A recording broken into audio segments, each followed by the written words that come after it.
الذهبية. بنرحب بكم في فقرة جديدة من برنامج روشتة. مشكلة السعال والكحة مشكلة بترهق الكثيرين، الأطفال والرضع. النهاردة معانا ريكتوبلكسيل دبوس من أرخص الأدوية في مصر، سعر الشريط 2 جنيه ونص.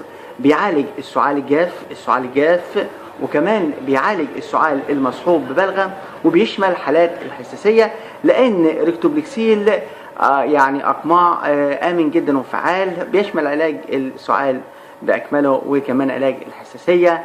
الخواص بتاعته بيعتبر ريكتوبلكسيل أقماع مميز باحتوائه على تركيبة مكونة من إكسوميمارين، والإكسوميمارين مضاد للهستامين ومضاد للسعال وكمان مسكن للآلام. وعندي الجوفينيزين وبنزوات الصوديوم وكمان مواد طاردة للبلغم، والباراسيتامول خافض للحرارة.